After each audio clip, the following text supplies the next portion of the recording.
In the small town of Mill Creek, Ohio, where rusted silos dotted the horizon and the hum of a dying factory was the heartbeat of the community, John Harlan lived with his son, Ethan, in a modest clapboard house. John, a broad-shouldered man of 42, had calloused hands from years at the steel mill, where he'd worked since he was 18. His wife, Clara, had passed 5 years earlier from cancer, leaving a void that clung to the walls of their home like damp rot. Ethan, now 16, was the light in John's dim world, a lanky boy with his mother's green eyes, and a quiet determination to escape Mill Creek's grip through a college scholarship. The year was 2008, and the recession was a slow, merciless tide washing over the town. The mill, the lifeblood of Mill Creek, announced its closure in March. John was one of the first laid off. At first, he took it in stride, assuring Ethan they'd be fine. "We've got savings," he'd say, forcing a smile as he cooked canned beans for dinner. But the savings, meager to begin with, vanished quickly, eaten by mortgage payments, utilities, and Ethan's school supplies. John picked up odd jobs, fixing fences, mowing lawns, even cleaning gutters for the few townsfolk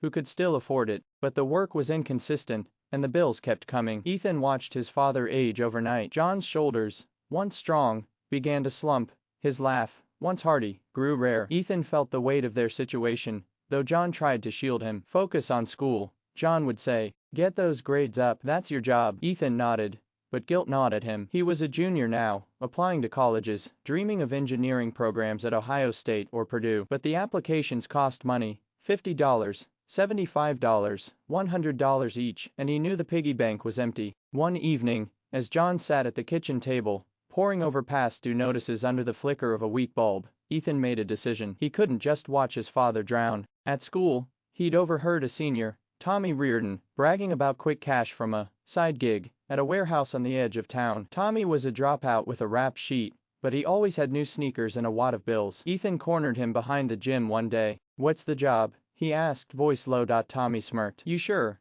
Harlan? Ain't exactly chore boy work," Ethan insisted, and Tommy gave him a number to call. That night, Ethan dialed from a payphone outside the gas station, heart pounding. The voice on the other end was gruff, asking few questions. "Show up tomorrow, 10 p.m. Don't ask names. Don't tell no one." Ethan agreed, telling himself it was temporary, just enough to help with the electric bill, or maybe one college application. The warehouse was a hulking, unmarked building off Route 68, surrounded by overgrown weeds and chain-link fencing. Inside, Ethan was handed a pair of gloves and told to move crates from one truck to another. The crates were heavy, sealed tight, and the men working alongside him spoke in low, clipped tones. Ethan didn't ask what was inside. He didn't want to know. Each night, he was paid in cash, $50, sometimes $100, stuffed into a plain envelope. He hid the money in a sock under his mattress, planning to surprise John with it once he had enough. 4 weeks, Ethan kept up the charade. He'd leave after John thought he was asleep, biking to the warehouse under cover of darkness. He'd return before dawn,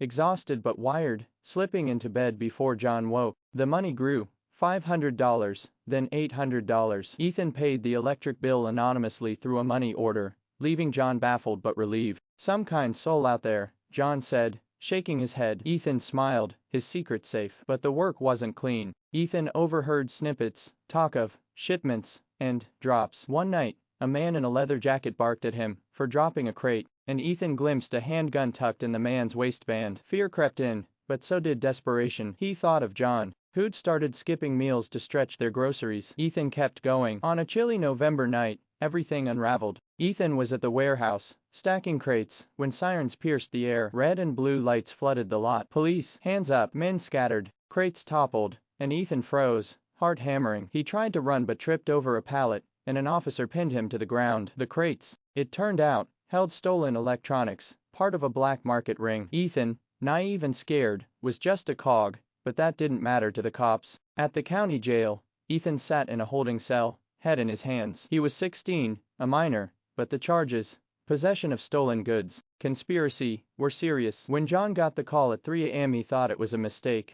My Ethan," he stammered, rushing to the station in his beat-up Ford, the only thing of value they still owned. Seeing Ethan behind bars broke something in John. His boy, his pride, looked small and terrified, his green eyes dull with shame. "Why didn't you tell me?" John whispered through the glass. Ethan couldn't meet his gaze. "I wanted to help, Dad. I couldn't watch you lose everything." Before we continue, I'd love it if you could like this video and subscribe. Every single click truly encourages me to keep creating for you. The bail was $5,000. John didn't have it. He sat in the station's waiting area, head bowed, calculating. The house was already second mortgaged. His credit cards were maxed. The only thing left was the car, a 1998 Ford Taurus. Cora's old ride, worth maybe $6,000 on a good day. It was their lifeline for groceries, job hunts, doctor's visits. But Ethan was his son. John drove to a used car lot at dawn and sold the Taurus for $5,200, just enough to cover bail and a few fees. He walked home, 6 miles in the cold, feeling the weight of every step. Ethan was released the next day, pending a court date. The charges might be reduced, the public defender said, given his age and clean record, but there'd be fines, maybe community service. Ethan's college dreams hung in the balance. A conviction could kill his scholarship hopes. At home, they sat in the dim kitchen, the silence heavy. The table was littered with bills, a cruel reminder of why Ethan had taken the risk. "I'm sorry, Dad," Ethan said, voice cracking. "I thought I was helping." John reached across the table, gripping Ethan's hand. "You're my kid. You don't carry this alone." His voice was steady, but his eyes were wet. "We'll figure it out." Together, they sold what they could, old furniture, Cora's jewelry, tools from the garage. John took a part-time job at a gas station, and Ethan started tutoring kids after school for $10 an hour, legal and safe. They walked everywhere, sharing a single umbrella in the rain. The court fined Ethan $1,000 and gave him 100 hours of community service, which he served picking up trash along Route 68. The scholarship applications went out, one by one, paid for with Ethan's tutoring money. Ohio State waitlisted him. Purdue said no, but a small state college in Toledo offered a partial scholarship, enough to start. By spring, they were still in the house, though foreclosure loomed. John and Ethan sat on the porch one evening, sharing a warm soda from a single can. The town felt quieter, emptier, but they had each other. "We're not done yet," John said, clapping Ethan's shoulder. Ethan nodded, the guilt still there but lighter, softened by his father's forgiveness. The money was gone, the car was gone, and the future was uncertain. But in that moment, under a fading sky, they held on to a fragile hope, a father and son, battered but unbroken, carrying the weight of their choices together.